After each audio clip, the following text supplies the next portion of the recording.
Yes, good morning dear friends. AS 4 के बाद में आज अपना नया टॉपिक है AS 12 accounting for government grant. देखो, कोई भी एएस जो है ये आप लोगों को उससे रिलेटेड अकाउंटिंग ट्रीटमेंट बताएगा। जैसे अगर आप रेवेन्यू रिकग्निशन वाला एएस देखेंगे तो रेवेन्यू किस तरीके से रिकग्नाइज करना चाहिए, सेल किस तरीके से रिकग्नाइज करना चाहिए, किस तरीके से उसकी अकाउंटिंग एंट्री होंगी, कब उसकी अकाउंटिंग एंट्री होंगी, वो बताएंगे। जैसे अब अगर गवर्नमेंट ग्रांट है, ग्रांट मतलब क्या, help received from the government, may be state government, may be central government, help जो मिल रही है आपको सरकार से, ठीक है, हेल्प जो मिल रही है आपको सरकार से, तो वो हेल्प का किस तरीके से आप लोग अपने बुक्स में अकाउंटिंग करने वाले, अपने बुक्स में मतलब जिसको ग्रांट मिलने वाली है उसने उसका किस तरीके से अकाउंटिंग करना चाहिए वो अपन लोग यहाँ पे देखने वाले हैं। उसका अकाउंटिंग कब करना चाहिए, अकाउंटिंग एंट्रीज क्या रहने वाली है, वो अपन लोग देखने वाले, ठीक है। तो गवर्नमेंट ग्रांट मतलब क्या, हेल्प। जैसे कि अगर आप आसाम में रहते, ठीक है, आसाम में अगर आपने कोई इंडस्ट्री लगाई, ठीक है, आसाम में आपने कोई इंडस्ट्री लगाई, कोई कंपनी लगाई, कोई फर्म लगाया जहाँ पे इतने स्पेसिफिक नंबर ऑफ एम्प्लॉइज है, जहाँ पे आप कुछ प्रोडक्शन कर रहे हैं, मैन्युफैक्चर कर रहे हैं, और उसके लिए आपको सपोज लगती मशीनरीज, मशीनरीज कितने की लगती है आपको, सपोज 1 CR की मशीनरी लगती। तो सरकार ने क्या बोला कि 1 CR की आप मशीनरी खरीदेंगे और आसाम में सपोज आप यूनिट लगाएंगे तो उसके अंदर 20% पैसा हम देंगे। समझ में आ गया। अब ये 20% हेल्प जो गवर्नमेंट दे रही it is nothing but government grant. समझ में आ रहा है कि आप स्पेसिफिक कोई मशीनरी खरीद रहे हो, उसके अंदर सरकार बोलेंगे हम 50% हम आपको देंगे, है ना। तो ये सब क्या होगा, गवर्नमेंट ग्रांट। जैसे कि आप अगर 100 करोड़ का इन्वेस्टमेंट करेंगे कोई यूनिट लगाने के लिए तो उसके अंदर 50 करोड़ हम देंगे। तो बात ऐसी है कि इसके अंदर यहाँ पे टोटल हेल्प के लिए बात चालू है। मतलब क्या कि आप इतना हेल्प करोगे तो मतलब आप इतना इन्वेस्टमेंट करेंगे तो हम आपको इतना हेल्प करेंगे, ठीक है। इसका मतलब क्या होगा, गवर्नमेंट ग्रांट। तो गवर्नमेंट ग्रांट क्या है, this are assistance given by the government in cash और kind to enterprise for past or future event with certain condition. कि आप इतना इतना फुलफिल करो, इतने एम्प्लॉइज लगाओ, ये प्रोडक्शन करो, ये मैन्युफैक्चरिंग करो, इतने बेडेड हॉस्पिटल लगाओ तो हम आपको इतना पैसा देंगे या फिर कुछ मशीनरी देंगे। मतलब क्या हो गया, ये तो क्लियर आप को हो गया आप लोगों को कि सरकार यहाँ पे कुछ पैसा देती है या फिर मशीनरी देती है या फिर कुछ असिस्टेंस देती है। ये this point is very much clear. Government grant are the assistance given by the government in cash और काइंड। मतलब पैसा भी दे सकती या फिर मशीनरी भी दे सकती, फ्री ऑफ कॉस्ट भी दे सकती या फिर कंसेशनल प्राइस में भी दे सकती to an enterprise for past or future event with certain condition. Yes, 12 deals with accounting for government grants. Government grants are sometimes called as subsidies, incentives or duty drawbacks. तो बात simple है यहाँ पे कि सरकार आपको कोई ना कोई तरीके से हेल्प करने वाली है, either in the way of some amount of money or in the way of some amount some machineries, whether in free of cost or in concessional rate. ठीक है। अब बात ऐसे फिर तो कुछ कुछ कंपनीज के अंदर गवर्नमेंट की ओनरशिप रहती है। जैसे ओएनजीसी है, यहाँ पे 57% गवर्नमेंट की ओनरशिप है। तो क्या गवर्नमेंट ने ओएनजीसी को गवर्नमेंट ग्रांट दिया क्या? नहीं बाबा, वो गवर्नमेंट कंपनीज है। समझ में आ रहा है? तो गवर्नमेंट कंपनीज यहाँ पे इसमें कंसिडर नहीं की जाती। गवर्नमेंट कंपनी में तो मालिकियत किसकी रहती, ओनरशिप किसकी रहती, सरकार की। तो ओनरशिप वाले केस में ये चीजें लागू नहीं है। दूसरी बात, ऐसा रहता कि कहीं कहीं टैक्स हॉलिडेज रहता कि अगर आपने इतना यूनिट मैन्युफैक्चर करें तो हम आपको 10 साल का वैट में सब्सिडी देंगे, सॉरी वैट में टैक्स हॉलिडे देंगे, जीएसटी में टैक्स हॉलिडे देंगे, या फिर इनकम टैक्स में टैक्स हॉलिडेज देंगे। तो ये सब चीजें भी इसमें नहीं आती है। तो एज सिंपल एज दैट कि यहाँ पे कि टैक्स हॉलिडेज के अंदर नहीं है गवर्नमेंट ग्रांट। और दूसरी इंपॉर्टेंट बात ये और है कि गवर्नमेंट पार्टिसिपेशन जो है, ओनरशिप जो है, वो अगर रहती है कोई कंपनीज में जिसको अपन लोग गवर्नमेंट ओनरशिप बोलते हैं, उसमें भी ये बातें नहीं है, गवर्नमेंट ग्रांट वहाँ पे नहीं है। ये अपन लोग देखते टाइमिंग ऑफ रिकॉग्निशन। पहले अपन लोग ट्रीटमेंट देखते कि गवर्नमेंट ग्रांट की क्या ट्रीटमेंट होती है। सिंपल एकदम सिंपल है, ऐसे कोई डिफिकल्ट इसमें कुछ बातें है नहीं, सिंपल है। देखो, पहली बात, सपोज गवर्नमेंट ने आपको कोई machinery the free of cost. मतलब पहले क्या कर रहा मैं आप लोगों को कौन सी चीजें बता रहा, नॉन मॉनेटरी ग्रांट की। देखो, जब भी आप लोग गवर्नमेंट ग्रांट की बात करेंगे, गवर्नमेंट ग्रांट जिसको जीजी बोलते हैं, उसके अंदर एक रहता नॉन मॉनेटरी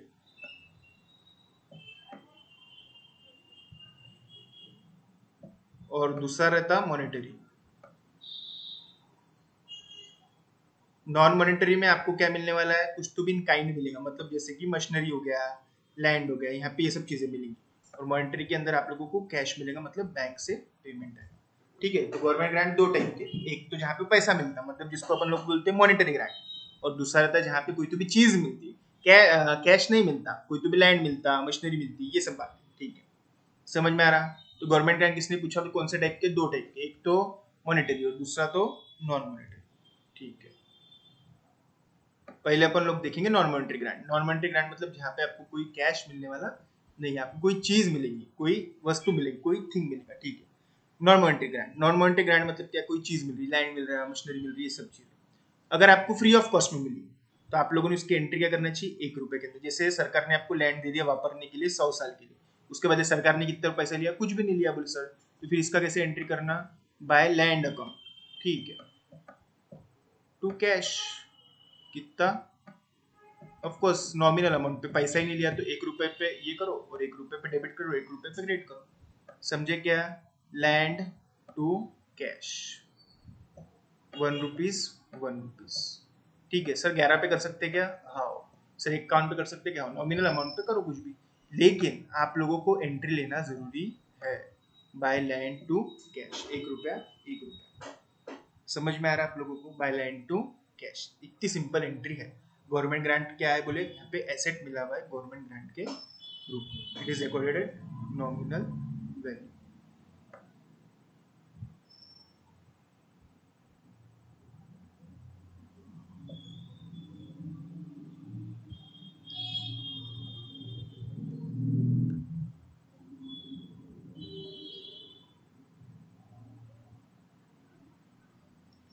ठीक है, अगर कोई चीज आपको, जैसे एक लैंड था, वो उसकी वैल्यू थी 50 CR की, गवर्नमेंट ने आपको कितने में दे दिया, वो 10 CR, आपका कितने का फायदा हो गया, 40 CR का।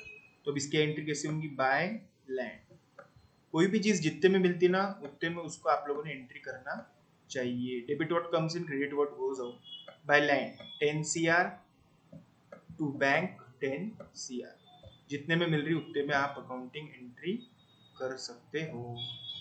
ठीक है, जितने में मिल रही उतने में आप अकाउंटिंग एंट्री कर सकते हो। सर फिर 40 करोड़ का क्या करने का, नहीं, आपने कुछ पैसा दिया क्या, नहीं, तो उसकी एंट्री भी नहीं, जितना पैसा दिया उतने में एंट्री होने वाली है। कुछ नहीं दिया तो 1 रुपए में, कुछ दिया तो जितने में हो रहा उतने में एंट्री करो। गेटिंग,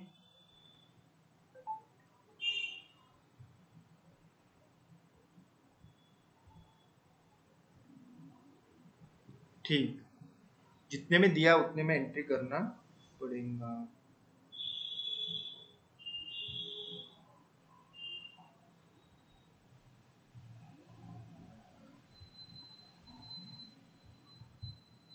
ठीक,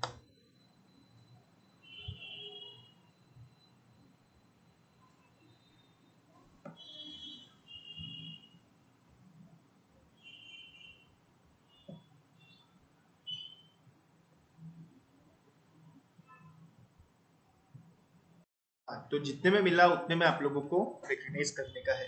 देखो क्या हो रहा है, यहाँ पे एक फिक्स एसेट मिल रहा है आपको, लैंड बोलो, मशीनरी बोलो, प्लांट बोलो, फर्नीचर बोलो, फिक्सचर बोलो। इधर आपको क्या मिल रहा, कुछ नहीं पैसे देके मिल रहा, या फिर आपको कंसेशनल रेट के अंदर मिल रहा है।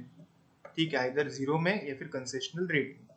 जीरो में मिला तो 1 रुपए के अंदर एंट्री करो, कंसेशनल रेट में मिला तो कंसेशनल रेट में एंट्री करना है।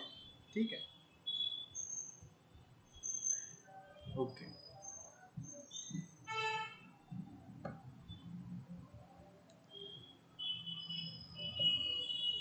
अब दूसरा पार्ट है कि ग्रांट आपको कोई एक पर्टिकुलर फिक्स्ड एसेट्स के लिए मिल रहा है। जैसे कि आप एक पर्टिकुलर मशीनरी खरीद रहे, उसके कॉस्ट थी 10 CR, उसके बदले आपको सरकार 2 CR दे रही। मतलब क्या कि एक पर्टिकुलर फिक्स्ड एसेट अगर आप खरीद रहे उसके लिए ही आपको ग्रांट मिल रही है। यहाँ पे इंपॉर्टेंट बात यह है कि कोई पर्टिकुलर एसेट आप लोग खरीद रहे, पर्टिकुलर एसेट आप लोग खरीद रहे और उसके लिए आपको ग्रांट मिल रही है। ठीक है, ऑफ कोर्स उसके दो तरीके हैं। एक तो एसेट के वैल्यू में से ग्रांट का अमाउंट कम करो, एसेट के वैल्यू में से ग्रांट का अमाउंट कम करो, उससे एसेट का वैल्यू कम हो जाएगा। और दूसरी बात, आप उसको कर सकते हैं डेफर्ड इनकम करके ट्रीट कर सकते हैं। मतलब क्या बोला मैंने, दो तरीके आपको, कि एक तो एसेट के वैल्यू में से ग्रांट के अमाउंट को कम करो। जैसे 10 CR का एसेट है, गवर्नमेंट ने बोला कि हम आपको इसके बदले 2 CR का गवर्नमेंट ग्रांट देंगे। तो बात ऐसी है कि, एक सेकंड सिर्फ, कि बात ऐसी है कि आप उसके अगेंस्ट 10 CR में से 2 CR को कम करो। सिंपल सिंपल, तो क्या हो जाएगा, मशीनरी आपकी बुक्स में 2 CR की हो जाएंगी। क्या बोला मैंने, 10 CR की मशीनरी है, सरकार ने बोला हम आपको इसके बदले 2 CR का गवर्नमेंट ग्रांट देंगे, तो आपकी बुक्स में मशीनरी कितनी हो जाएंगी, 8 CR की होने वाली है। ठीक है,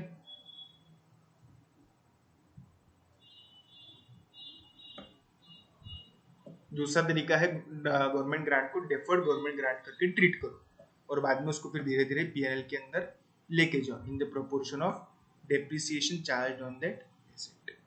दोनों भी तरीके अपन लोग सिंपल है, देख लेंगे, दोनों के अपन लोग एग्जांपल्स देखते हैं। ठीक है, आइए नीचे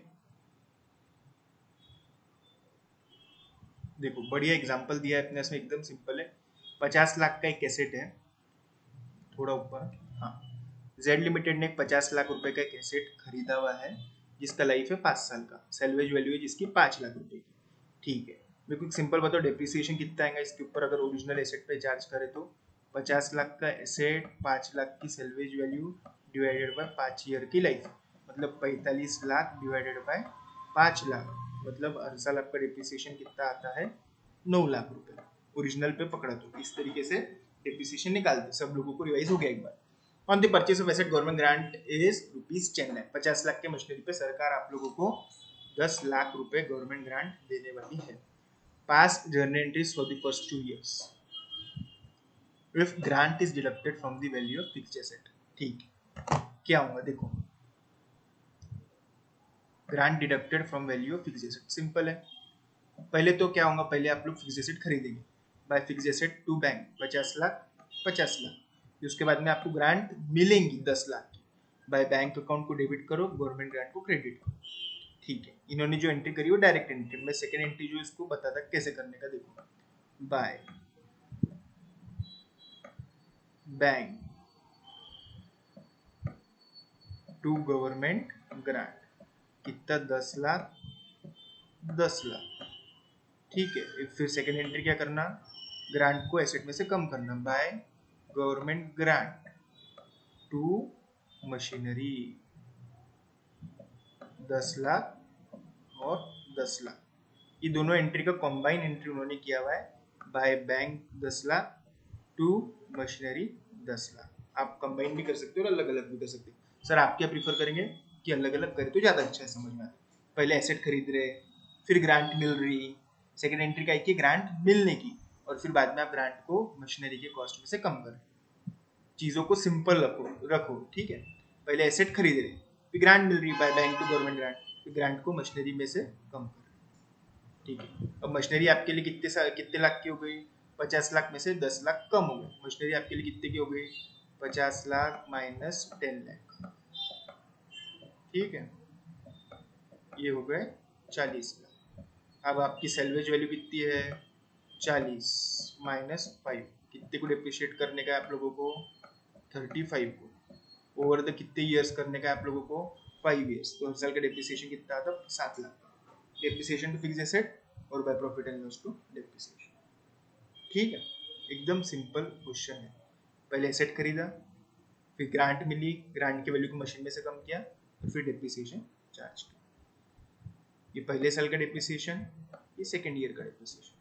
पहले डिप्रिसिएशन चार्ज होता है, फिर पीएनएल को डिप्रिसिएशन ट्रांसफर हो जाता है। ठीक है, ये हो गया तरीका नंबर 1। तरीका नंबर 2 क्या है कि अब ग्रांट को आपने डेफर्ड इनकम करके ट्रीट करने का है, डेफर्ड इनकम करके ट्रीट करने का है। तो क्या करने का, देखो कुछ नहीं है, थोड़ी सी एंट्री चेंज होगी। पहले fix asset to bank 50 lakh 50 lakh, फिर दूसरी बात जब ग्रांट मिल रही तो उसको आप डेफर्ड गवर्नमेंट ग्रांट करके ट्रीट कर रहे हैं। ग्रांट मिल रही तो उसको आप क्या ट्रीट कर रहे हैं, डेफर्ड गवर्नमेंट ग्रांट, 10 लाख रुपए डेफर्ड में डाल दिए।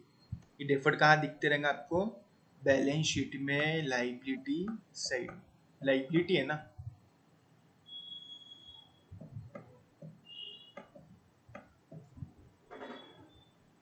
ठीक है। फिर पहले साल का डिप्रिसिएशन, डिप्रिसिएशन कितना आएगा देखो, गवर्नमेंट ग्रांट को मशीनरी में से कम करने का है क्या, नहीं, 50 लाख minus 5 lakh divided by 5, 45 divided by 5, 9 lakh रुपए डिप्रिसिएशन आएंगे हर साल। By depreciation to fix asset 9 lakh 9 lakh. ठीक है, कितने साल में यूज कर रहे हैं आप मशीनरी को? 5 साल के अंदर, मतलब हर साल डेप्रिसिएशन कितना जाने वाला है? 1/5। तो फिर वो डिफर्ड गवर्नमेंट ग्रांट जो है 10 लाख रुपए की, उसको भी कितने साल वापरना पड़ेगा आपको? 5 साल। तो हर साल कितना क्रेडिट करना पड़ेगा पीएल को? 2 लाख। देखो कैसे समझा सर? देखो डेप्रिसिएशन कितने साल चार्ज कर रहे हैं? 5 साल। 5 साल की लाइफ है, 5 साल डेप्रिसिएशन है, 5 साल डेप्रिसिएशन चार्ज करेंगे। तो डिफर्ड गवर्नमेंट ग्रांट भी हर साल आपको क्रेडिट करना पड़ेंगी, हर साल क्रेडिट करना पड़ेंगी प्रॉफिट एंड लॉस को। तो 10 लाख को भी 5 साल खाना पड़ेगा। तो हर साल डिफर्ड गवर्नमेंट ग्रांट कितना कितना डेबिट होगा और पीएल कितना कितना क्रेडिट होने वाला है?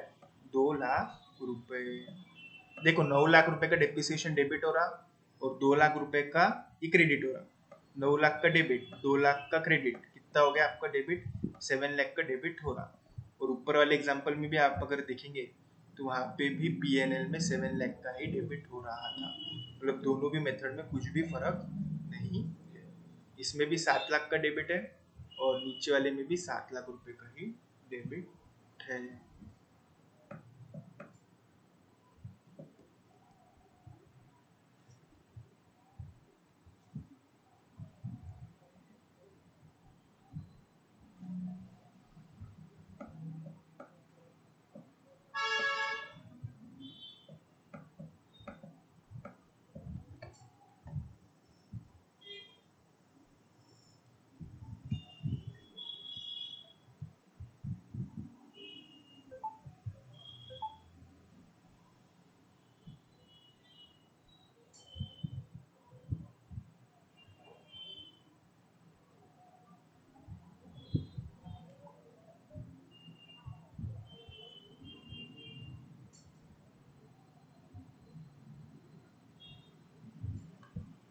ठीक है, 7 लाख का डेबिट ऊपर भी और 7 लाख का डेबिट नीचे भी, दोनों मेथड बिल्कुल सेम है।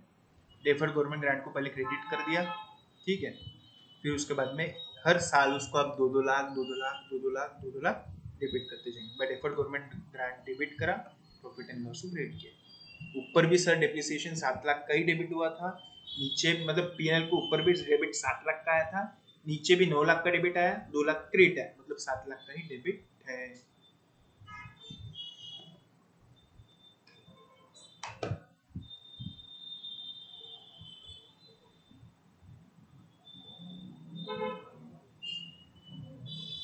ठीक है,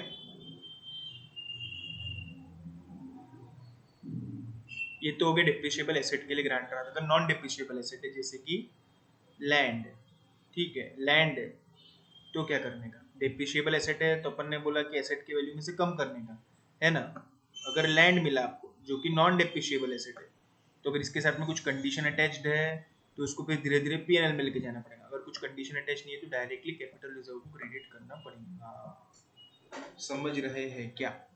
कैपिटल रिजर्व को क्रेडिट करना पड़ेगा।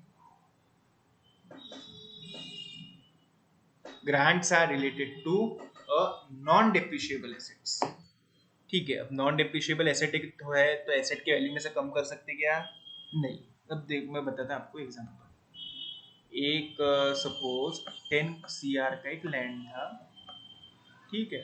गवर्नमेंट ने बोला आप अगर खरीदेंगे तो हम आपको 2 सीआर का इसके अंदर गवर्नमेंट ग्रांट देने वाले हैं, ठीक है। तो इसके अंदर अब अपने को क्या करना पड़ेगा?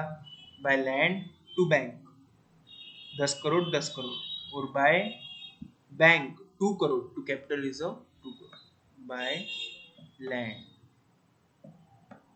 सॉरी,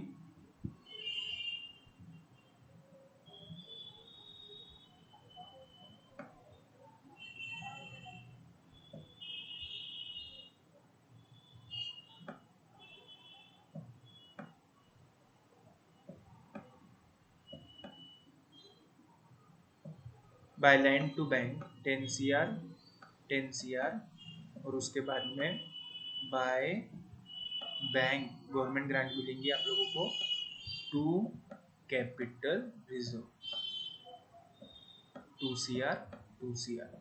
कोई कंडीशन अटैच्ड नहीं है। तो सर अगर कुछ कंडीशन है कि हर साल इतना कुछ खर्चा भी करना पड़ेगा ग्रांट के पीछे, कुछ खर्चा करना पड़ेगा, तो फिर क्या है, जिस हिसाब से खर्चा डेबिट होंगे पीएनएल को, उस हिसाब से ग्रांट क्रेडिट होंगी पीएनएल को, फिर पीएनएल में लेके जाना।